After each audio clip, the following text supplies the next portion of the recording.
बिस्मिल्लाहिर्रहमानिर्रहीम। इस लेक्चर में हम बात करेंगे साइटोप्लाज्म की। और इस लेक्चर में जो बाकी टॉपिक्स रह गए रिमेनिंग वो सारी कवर करने की कोशिश हम करेंगे। तो साइटोप्लाज्म क्या है? बेसिकली साइटोप्लाज्म हमारे पास जो लिविंग जेल होता है सेल का, उसको हम साइटोप्लाज्म कहते हैं। और बेसिकली ये हमारे पास रीजन है between nuclear membrane and plasma membrane के बीच में ये रीजन है। और ये इसमें कॉमन बात है कि ये कॉमन कंपोनेंट किसका है? यूकैरियोटिक सेल का एंड प्रोकैरियोटिक सेल का। This is very important point and you have to remember. अच्छा, और इसमें डिफरेंस क्या है बेसिकली? और वो डिफरेंस ये है कि इसमें जो मेम्ब्रेन बाउंड आर्गेनेल हैं वो सिर्फ और सिर्फ हमारे पास यूकैरियोटिक सेल में प्रेजेंट होंगे, जबकि प्रोकैरियोटिक सेल में एब्सेंट होंगे। अब व्हाट इज प्रोटोप्लास्ट? तो you have to remember two things. The region inside the nucleus is called nucleoplasm and the region inside the cell that is called cytoplasm. When cytoplasm and nucleoplasm collectively called protoplasm and that is called protoplast. So आपको protoplast की समझ आ गई कि basically nucleus और cytoplasm को हम collectively क्या कहते हैं? प्रोटोप्लास्ट कहते हैं। उसके बाद हम बात करेंगे साइटोप्लाज्म के अंदर क्या क्या चीज़ें हैं हमारे पास। इसमें आपको ये चीज़ लाजमी याद रखनी है। बेसिकली अगर बात करें साइटोप्लाज्म के अंदर हमारे पास कौन कौन से सब्सटेंसेज हैं या क्या हमारे पास इसमें बेसिकली हम अगर मैं बात करूँ तो aqueous ground substance containing a variety of cell organelle है। इसमें हमारे पास डिफरेंट किस्म के ऑर्गेनेल हैं जिनके बारे में हम बात करेंगे। अच्छा, साइटोप्लाज्म के अंदर जो रीजन है ना वो कौन कौन सी, इसकी कंपोजिशन की अगर हम बात करें, एक रीजन है साइटोसोल और इसमें फंडामेंटल मॉलिक्यूल्स ऑफ लाइफ भी होते हैं और सेल ऑर्गेनेल भी। What is cytosol? Cytosol basically हमारे पास सोल्यूबल पार्ट ऑफ साइटोप्लाज्म है। इसके अंदर 90% वाटर होता है और जो कि एक सोल्यूशन बनाता है जिसमें सारे फंडामेंटल मॉलिक्यूल्स ऑफ लाइफ यानी amino acid, sugar, fatty acid और nucleotide, vitamin and salt and dissolved gases present होती हैं। ठीक है। और रही बात इस चीज़ की कि हमारे पास जो फंडामेंटल मॉलिक्यूल्स ऑफ लाइफ में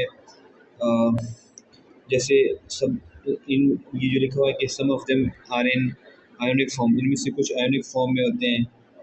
स्मॉल मॉलिक्यूल्स जो हमारे होते हैं ना हमारे पास बेसिकली वो हमारे पास ट्रू सोल्यूशन बनाते हैं।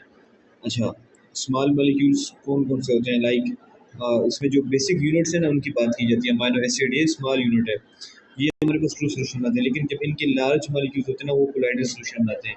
कोलाइडल सोल्यूशन में हमारे पास जैसे प्रोटीन्स हो गए डिफरेंट एंड पॉलीसेकेराइड्स हो गए डिफरेंट, ये सारे किस में आते हैं? ये लार्ज मॉलिक्यूल्स में आते हैं। सो ये क्या बनाते हैं? हमारे पास कोलाइडल सोल्यूशन बनाते हैं। That is going to be non जो कि नॉन विस्कस और जेल विस्कस भी हो सकता है कोलाइडल सोल्यूशन। अच्छा, उसके बाद सेल ऑर्गेनेल्स की बात करेंगे जो कि मेन इंपॉर्टेंट है हमारे पास। बेसिकली सेल जो ऑर्गेनेल्स है हमारे पास, ये साइटोप्लाज्म कंटेन सेवरल ऑर्गेनेल। इसमें एंडोप्लाज्मिक रेटिकुलम है, माइटोकॉन्ड्रिया है, गोल्गी apparatus है, न्यूक्लियस है, प्लास्टिड है, राइबोसोम है, लाइसोम है, सेंट्रियोल्स है। इस सब के बारे में हम बात करेंगे इस लेक्चर में, हम इसको डिस्कस करने की कोशिश करेंगे। अच्छा, अब फंक्शन क्या है साइटोप्लाज्म का? आपको मैं अगर बताऊं फंक्शन क्या है, साइटोप्लाज्म की दो फंक्शन है। एक तो हमारे पास, अगर मैं आपको ये बताऊं, यहाँ पे एक लाइन लिखी हुई थी जो कि मैं आपको, अच्छा, ये स्टोरेज का काम भी करता है। इसके अंदर कुछ इनसॉल्युबल वेस्ट और स्टोरेज प्रोडक्ट्स मतलब हमारे पास प्रेजेंट है जिसको हम इंक्लूजन कहते हैं। ठीक है, क्या कहते हैं? इंक्लूजन हम इसके कहते हैं। उसके बाद अगर मैं बात करूँ इसकी सेकंड फंक्शन की, तो ये बेसिकली हमारे पास एक साइट है, एक जगह है जहाँ पे सर्टन मेटाबॉलिक पाथवेज होते हैं। अच्छा, this is very common and most frequently asked question in your exam के। हमारे पास इन मेटाबॉलिक पाथवेज का आपसे पूछा जाता है कि इनकी साइट क्या है। ट्रांसलेशन कहते हैं प्रोटीन सिंथेसिस को, वो भी साइटोप्लाज्म में हो रही होती है। ग्लाइकोलाइसिस आप चैप्टर नंबर 4 में पढ़ेंगे कि ग्लाइकोलाइसिस क्या होता है, यानी किस तरह से एटीपी जनरेट होते हैं, वो आप पढ़ेंगे। वो भी किस में होता है? हमारे पास साइटोप्लाज्म में होता है। ग्लाइकोजिनोलाइसिस, अच्छा what is sorry glycogen glycogenolysis, what is gluconeogenesis and glycogenolysis. जब हम ग्लाइकोजन को ब्रेक करते हैं उससे ग्लूकोज बनती है ना, इसको हम कहते हैं ग्लाइकोजिनोलाइसिस कहते हैं। What is ग्लूकोन्यूजेनेसिस?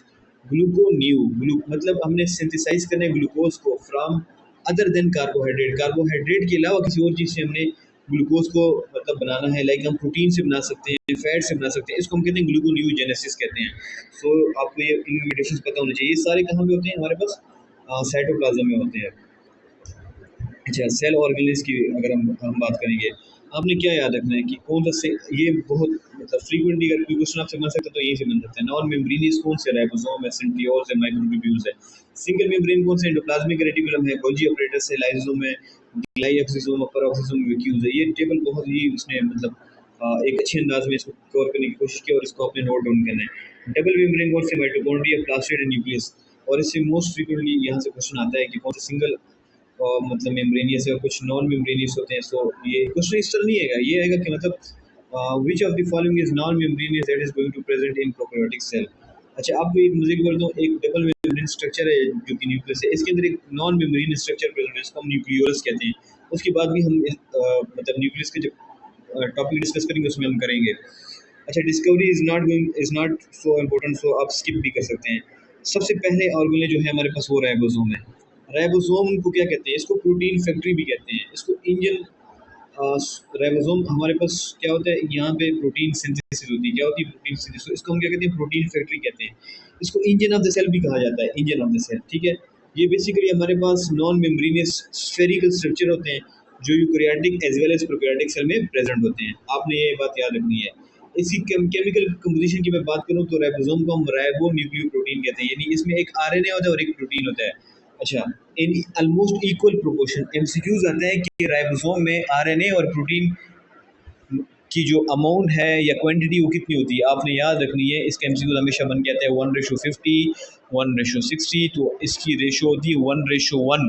It means equal amount, 50% और 50% आरएनए होता है, 50% 50% प्रोटीन होती है। So you have to remember, ये एमसीक्यू फ्रीक्वेंटली आस्किंग, फ्रीक्वेंटली आपसे आपके एग्जाम में पूछा जाता है। उसके बाद हम बात करेंगे कि हमारे पास असेंबली किस तरह होती है प्रोटीन्स की। This is going to be very important in your exam. Ribosome जो होते हैं वो हमारे पास बेसिकली ये जो आपके पास बताया हुआ है न्यूक्लियोलस। अगर मैं कहूँ कि राइबोसोम की फैक्ट्री क्या है तो न्यूक्लियोलस है, प्रोटीन की फैक्ट्री क्या है तो राइबोसोम है। अच्छा, वहाँ से ये ट्रांसपोर्ट होते हैं साइटोप्लाज्म में थ्रू न्यूक्लियर पोर्स के जरिए। अच्छा, उसके बाद ये हमारे पास form form and physical structure की बात बता रहे हैं। They exist in two form, मतलब ये इसके फॉर्म, ये दो फॉर्म में एग्जिस्ट करती है। एक तो हमारे पास फ्रीली डिस्पर्स्ड होती है साइटोप्लाज्म में, या ये अटैच होती है रफ एंडोप्लाज्मिक रेटिकुलम के साथ एजेटेनिक ग्रेन्यूल के साथ। अच्छा, एक और मजे की बात, राइबोसोम कंसिस्ट ऑफ 2 सब यूनिट्स। आपको पता है इसकी कितनी सब यूनिट्स होते हैं, 2 सब यूनिट्स होते हैं। अब यहाँ पे बताया नहीं गया, ठीक है, लेकिन ये सब यूनिट है, देखो एक ये सब यूनिट है और एक ये सब यूनिट है। इसमें जो प्रोकैरियोटिक सेल है उसमें भी डिफरेंट इसका स्फेड पर यूनिट है और यूकैरियोटिक सेल में डिफरेंट है। अच्छा, इन दोनों की जॉइनिंग जो ये जो जॉइन होता है, ये जो कंट्रोल करती है, that is going to be very important and most frequently asking question in the exam, that is magnesium ion. ये इसको कंट्रोल करती है और ये यही मतलब मैं आपको समझाने की कोशिश कर रहा था कि ये मैग्नीशियम आयन इनको कंट्रोल करता है, ठीक है। ये अपने याद रखना है। और हमारे पास जो 5 टर्मिनल एंड होता है राइबोसोम, वहाँ पे मैसेंजर आरएनए के साथ अटैच होते हैं, ठीक है। अब ये बताया वेस्टवर्ड पर यूनिट का, मैं आपको कह रहा था राइबोसोम में 70s का है जो कि स्मॉलर है प्रोकैरियोटिक सेल में, जबकि यूकैरियोटिक में लार्जर 80s का। और इसके मजीद जो लार्जर सब यूनिट है हमारे पास वो क्या है, 50s किस में है और 30s स्मॉलर सब यूनिट, ये हमारे पास प्रोकैरियोटिक में। यूकैरियोटिक में क्या है, लार्जर सब यूनिट 60s का है, जबकि स्मॉलर सब यूनिट किसका है, 40s का। So you have to remember.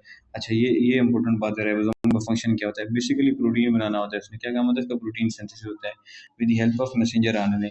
A group of ribosome attach to messenger RNA, जो ग्रुप ऑफ राइबोसोम में जो अटैच हुए हैं सारे ना, इसको हम पोलिसोम या पॉलीराइबोसोम भी कहते हैं। इस तरह हमारे पास सेवरल कॉपी प्रोड्यूस होती है इन वेरी लेस टाइम, ठीक है। तो ये था राइबोसोम के बारे में सारा। एंड उसके बाद हम बात करेंगे एंडोप्लाज्मिक रेटिकुलम के बारे में। अच्छा, मेरी कोशिश होगी कि ये कंप्लीट चैप्टर में बस एक ये वीडियो एंड एक सेकंड वीडियो में इसको कंप्लीट करूँ। और ये बहुत इंपॉर्टेंट है, ये आपको इसमें से 8 एमसीक्यूज आपसे पूछे जाते हैं लेक्चर इसमें एमडी कैट में मस्ट पूछे जाते हैं। 7 to 8 एमसीक्यूज इसी में से आएंगे और बहुत इजी आते हैं, बेसिक्स आते हैं।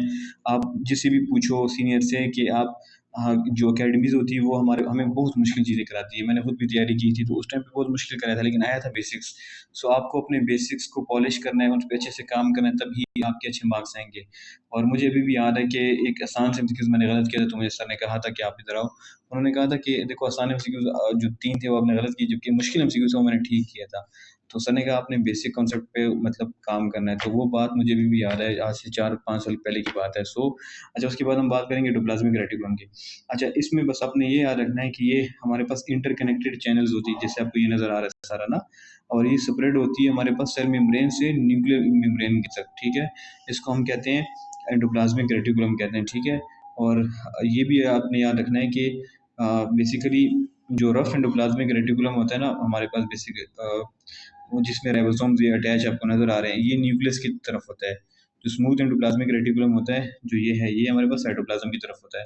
सो ये सारी चीज़ें आपको याद रखनी है। उसके बाद यहाँ पे एक लफ्ज़ यूज़ करते हैं सिस्टर्नी। सिस्टर्नी हमारे पास स्फेरिकल ट्यूबुलर मेम्ब्रेन्स होती है, ठीक है, विच separate the material present in the cisternae. अच्छा, ये जो आपको नज़र आ रही है ना, ये जो सारी चीज़ें हैं ना, ये सब ये हमारे पास सिस्टर्नी है, ठीक है।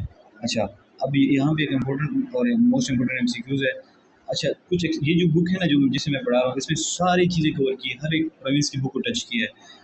तो इसलिए मैं आपको ये पढ़ाने की इसलिए इस बुक से मैं आपको पढ़ा रहा हूँ, ताकि आपको आपका कोई पॉइंट मिस ना हो, ठीक है।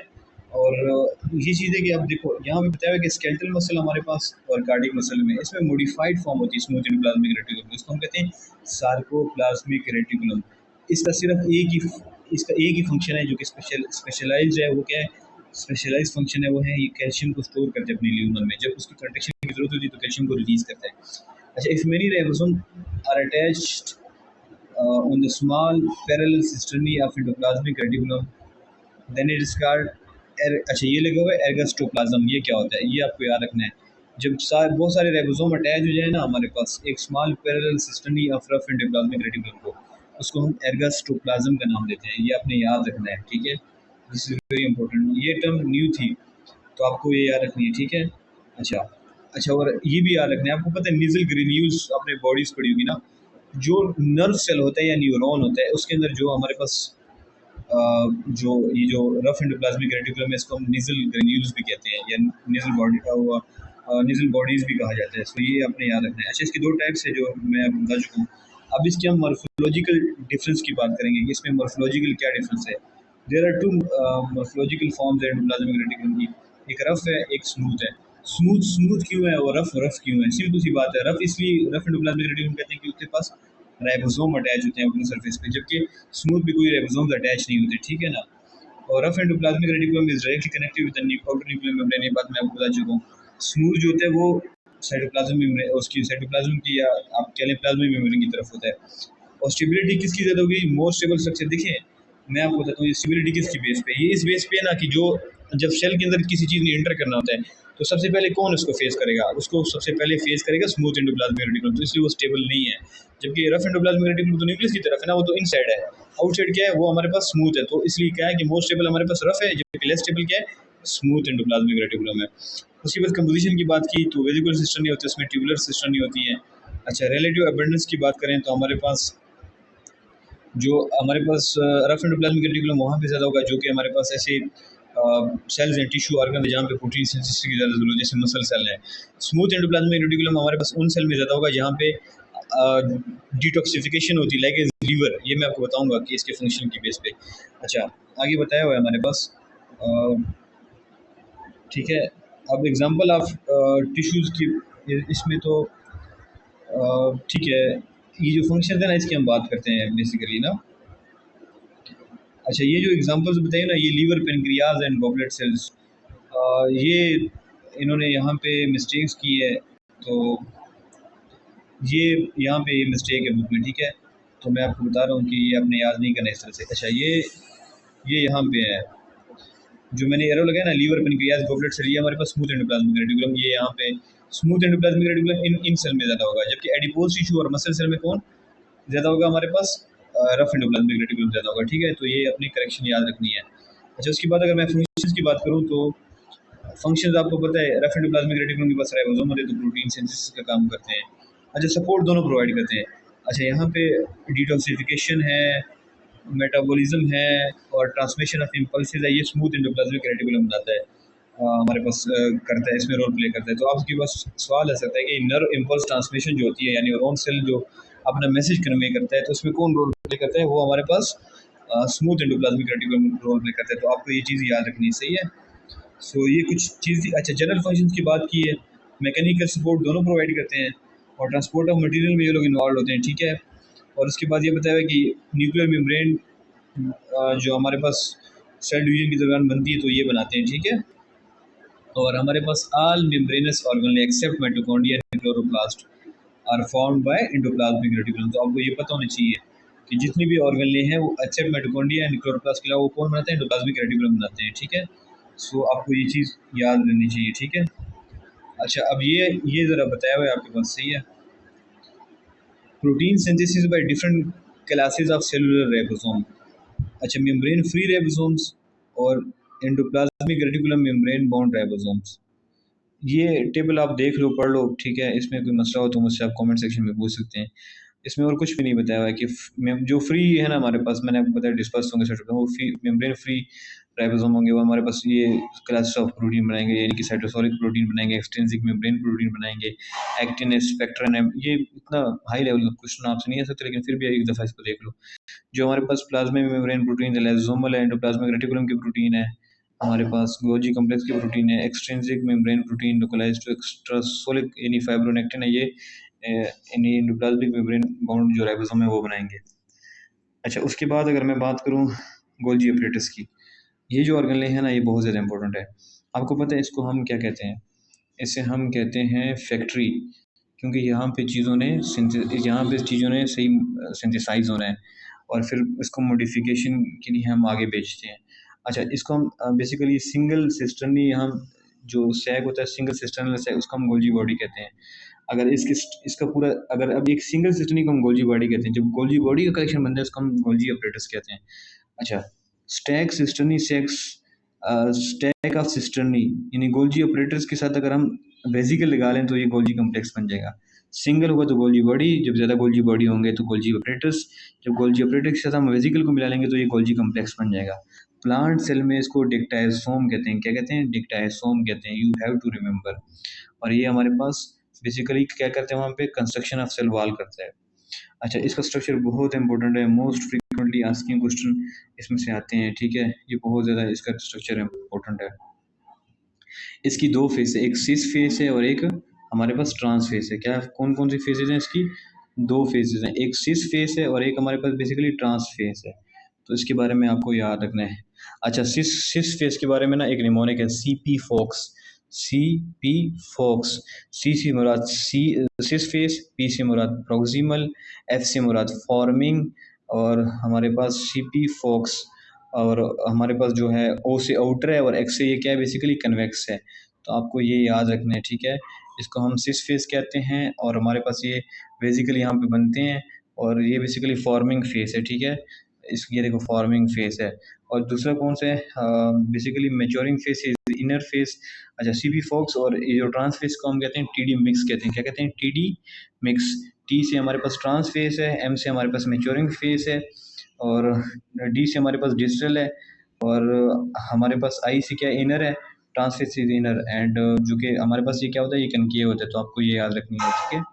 उसके बाद अगर मैं फंक्शंस की बात करूँ तो दीज आर वेरी इंपॉर्टेंट, और आपको ये फंक्शंस याद होने चाहिए, सही है। तो ये फंक्शंस क्या आ गए बेसिकली।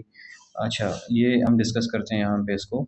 लेक्चर फिर भी लेंथी हो गया, मैं कोशिश हमेशा करता हूँ कि लेक्चर इतना लेंथी ना हो। अच्छा, तो बेसिकली अगर मैं बात करूँ तो ये आपको पता होनी, सेल सिक्रीशन जितनी भी होती है ये इसके फंक्शन है गोल्जी ऑपरेटर्स के।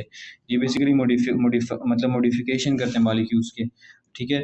हमारे पास ये कार्बोहाइड्रेट को प्रोटीन में ऐड करता है तो हमारे पास स्ट्रक्चर बनाता है, और लिपिड को भी, कार्बोहाइड्रेट को प्रोटीन में भी ऐड करता है और लिपिड लिपिड में भी ऐड करता है इसको। इससे हमारे पास ग्लाइको कंजुगेट्स मॉलिक्यूल बनाता है, ठीक है। और हमारे पास जो प्लांट सेल होते हैं वहाँ पे फ्रेगमोप्लास्ट बनाते हैं हमारे पास साइटोकाइनेसिस में, जब साइटोकाइनेसिस हो रही होती है, ठीक है, इन्वॉल्व द फॉर्मेशन ऑफ फ्रेगमोप्लास्ट। अच्छा, यहाँ पे आपको इम्पोर्टेंट बात बताते चलूँ कि हमारे पास प्राइमरी लाइसोसोम भी बनाते हैं फॉर्मेशन, ठीक है। और ये एक्रोसोम को भी फॉर्म करते हैं ड्यूरिंग स्पर्मेटोजेनेसिस। बेसिकली स्पर्म का जो हेड के पास एक रीजन होता है उसको मैक्रोसोम कहते हैं, ठीक है। उसके बाद ये इंपॉर्टेंट फंक्शन है ग्लाइकोसाइलेशन का फंक्शन जो होता है ना, इसका वो राइबोसोम, एंडोप्लाज्मिक रेटिकुलम। अच्छा, pathway and fate of processed vesicle, ये पाथवे आपसे पूछा जाता है, पहले राइबोसोम होता है, फिर एंडोप्लाज्मिक रेटिकुलम से गुजरता है, फिर ये वेजिकल ट्रांसपोर्ट करती है गोल्जी ऑपरेटर्स की तरफ। तो फिर क्या होता है, modification of proteins called by and lipids by adding carbohydrate and converting them to glycoprotein and glycoprotein and glycolipid which are cell surface markers, ठीक है। और कुछ को इनसाइड मेम्ब्रेन के अंदर पैक करता है जो कि गोल्जी वेजिकल होते हैं, इसमें लाइसोसोम्स आ जाते हैं और एक्सक्रीटरी ग्रेन्यूल्स आ जाते हैं। एंड ये हमारे पास बेसिकली ये पूरा एक मतलब पाथवे है, और ये सारे फंक्शंस हैं हमारे पास बेसिकली किसके, गोल्जी ऑपरेटर्स के। तो तब तक के लिए अल्लाह हाफिज़, एंड इस वीडियो को देखिए, कोई चीज़ समझ ना आ रही तो आप पूछ सकते हैं। ठीक है, तो ये मैं आपको एक और चीज़ भी बता देता हूँ, ये जो एंडो एंडो मेम्ब्रेन सिस्टम है। अच्छा, ये क्या कहते हैं हमारे पास, ये मैं आपको बता देता हूँ। Is a group of membrane and organelle and eukaryotic cells that work together to modify package and transport lipid. इसमें बेसिकली वही जो आपको पाथवे बताया था ना कि जो हमारे पास न्यूक्लियर एनवेलप है, एंडोप्लाज्मिक रेटिकुलम है, गोल्गी अपरेटस, लाइसोसोम वेसिकल, ये पूरा एंडो मेम्ब्रेन सिस्टम में आता है। ये एक दूसरे के साथ मतलब वेल कोऑर्डिनेटेड वे में काम करते हैं, सही है। तो ये पूरा लेक्चर था, एंड उसके बाद जो बाकी टॉपिक्स रह गए वो हम नेक्स्ट वीडियो में कवर करने की कोशिश करेंगे। Thank you so much. तब तक अपना ख्याल रखिए। कोई क्वेश्चन समझ ना आए तो आप कमेंट सेक्शन में पूछ सकते हैं।